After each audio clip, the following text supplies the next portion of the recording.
welcome back to the channel. So, I've been pretty busy lately working on this. Getting there, things are getting cleaned up nicely, blending stuff, rescribing stuff, filling stuff, but it's starting to look very much like a 109D. So, updates on that will come in time. Anyway, let's talk about classic Eduard kits. So back in the 90s, Eduard came onto the scene with these low pressure, very short run kits. Now, you've got to give them a bit of credit here. They did some kits of aircraft that were well overlooked by other companies and, you know, more mainstream companies like that. So let's have a look at these. So first, Hansa Brandenburg D1. This was Austro-Hungarian, fighter of the First World War. Very unusual, got a gun pod fitted to the top, quite advanced for its time. The Austro-Hungarian aircraft were considered really good. Anyway, so let's have a look. I'm not going to go too much into the box detail, but it was very nice. This is dated from around 1995, 94 or something like that.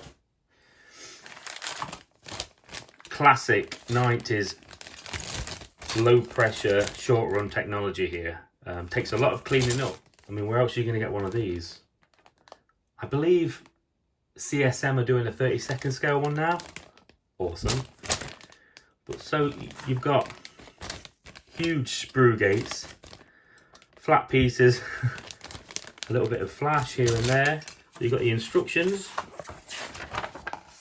Quite a nice diagram there. Ooh. Nice looking decal sheet. However, Propack team. Now, any previous experience I've had with these hasn't been good. So I'm not sure how to tackle this when I get round to it. 1994. They're still holding up well though. Very thin, hardly any carrier film. These look great on the sheet until you put them in water. We'll see. Now here's the photo etch. Beautifully done. Really fine. I'll show you an example of this as well later. Next is the Fokker D6.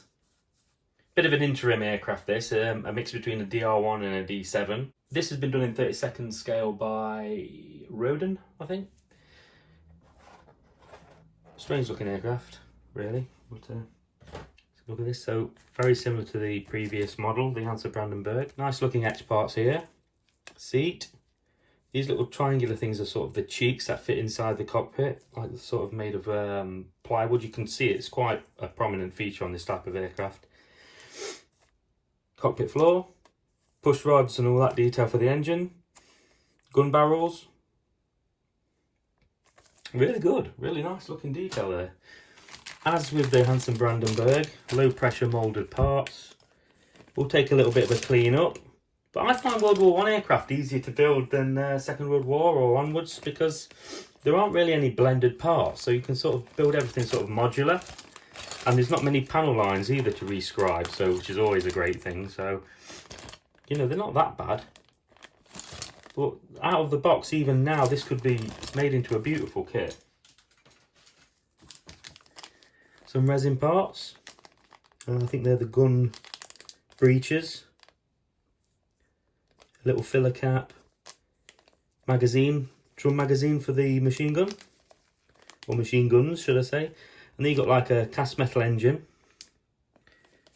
Nice detail as it is. I mean, imagine that with all that etch on it as well, which look great. Instructions, parts layout, there's no, on the sprues there's no numbers. So you've sort of like got to sort of cross-reference parts with this diagram. So you've got to fold all this etched brass. Scratch build some bits here by the look of it. Yeah, resin part. Nice. A lovely illustration here as well.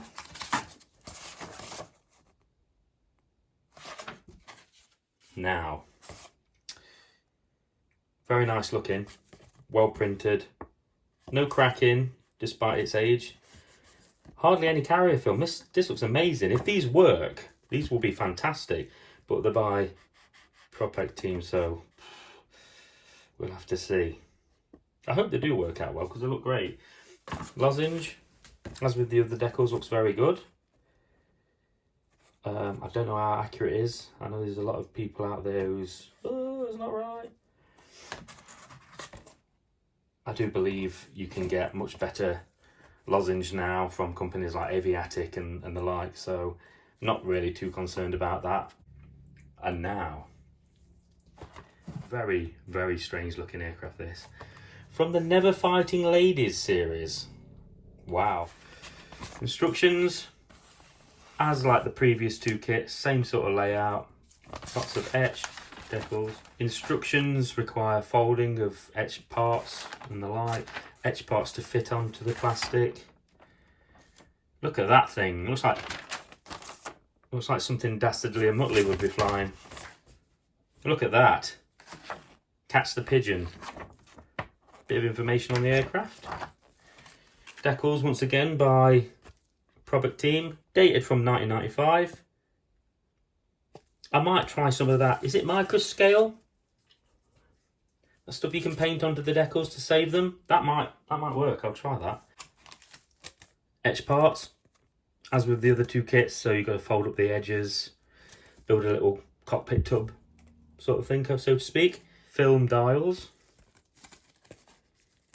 It's a bit bendy. What date is this? This is 95, isn't it? Plastic parts, as like the others. Bit of flash, heavy screw gates, and the like. They're going to take some whittling down. Look at that thing. But all the parts are there, and they'll be fine when they're cleaned up.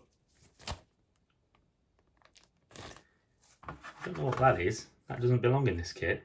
Strange. Now is this Hanover. I've started this, so this will give you an idea of what's sort of involved. So the parts have been taken off the sprue.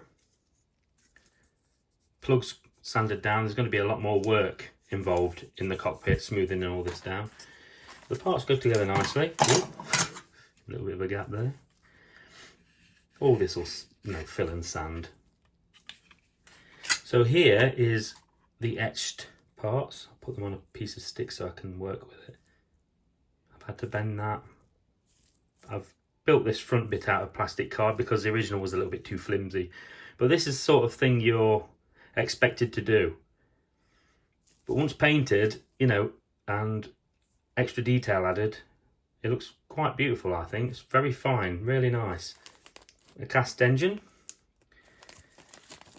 3D print guys would probably smash this now, but I like to build these as they're intended. Nice though. And here's a couple of other pieces that I've made. So there's the seat, and it's like a footwell thing. Don't know what it is exactly. Nice. Further parts, and those decals. Try to put all this back nicely.